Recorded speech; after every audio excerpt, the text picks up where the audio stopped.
Hi everyone, good evening. I'm gonna show you guys my plants. Not the one downstairs, is not mine. So it's over here. Each plant has its own stories, how I get them. So first one will be these money plants. Oh no, this is not my first plant. Actually this one, call it here Tang Mother.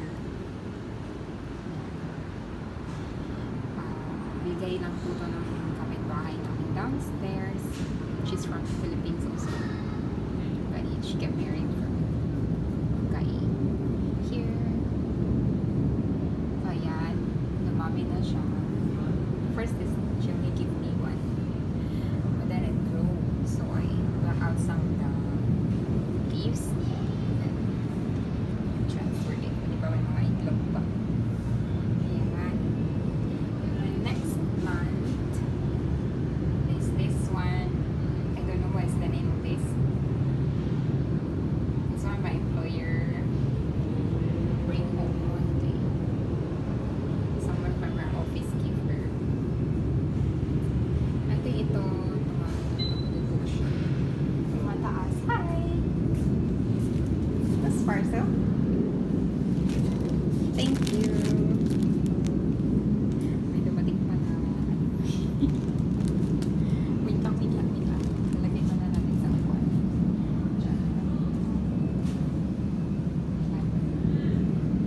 So, ito, tumataas yan siya. Tapos may mga bulaklak na red. Hindi ko lang alam kung anong tawag. Tapos, next ko na ako guys. Itong money plant. Alam nyo ba, nagawa ko lang yan siya sa baba kasi ano bang tawag yung sumablay? Andyan siya, dito, ayan. Andyan siya. Tapos tinalon ko yan. Hindi naman siya masyadong mataas. Tapos pagdating ko dito sa bahay, nilagay ko siya sa glass. Because I soaked it for like how many days until some roots came out. Then I planted. Then, there's two kinds of money plants here. Kasi gusto talaga natin yung maaman. Charot. Ito naman, ayan siya, wait lang. Ito, this one is a different kind of money plant. You see the difference?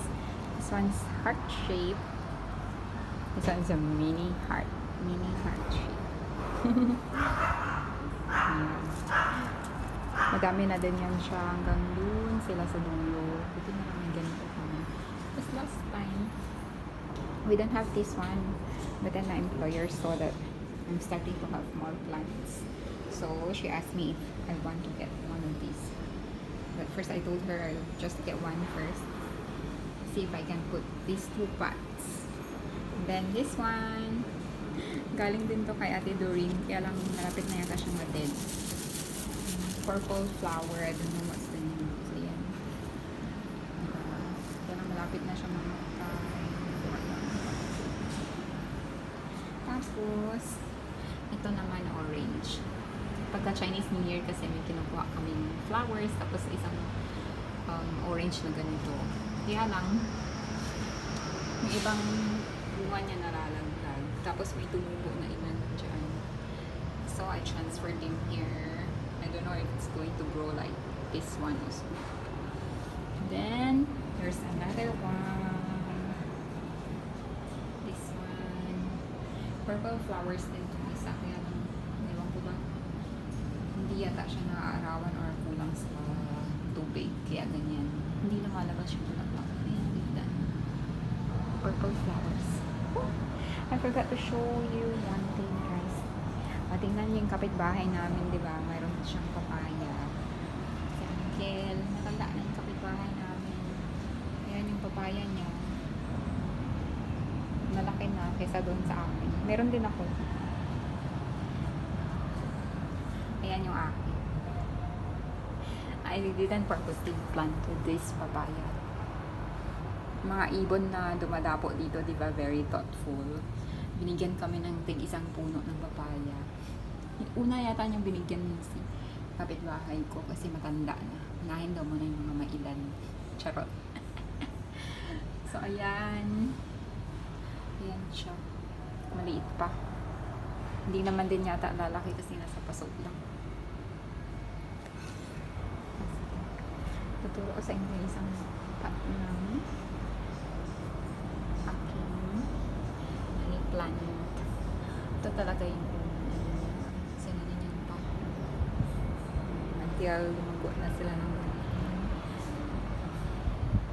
Anong bagong dating ako dito, wala silang tanim. Mahilig ako sa mga halaman. Ayan. Nung nagka-COVID nga ako, one time di ako makalabas ng how many days? 8 days, I think. Nobody is watering my plants. Muntik na silang ma-deads. This one, ito din, money plant din ito. Ito naman, pinulot ko lang din sa baba namin. Tapos, tamang-tama, I have this big pot. Big flower pot na free naman siya, walang tanim. Kasi pag tinatanaman ko siya ng pandan, hindi nabubuhay. Kailangan pala money plant. O, diba, may 3 kinds of money plants na ako. Kailan pa ba ako yayaman nito for money plants na lang tanim?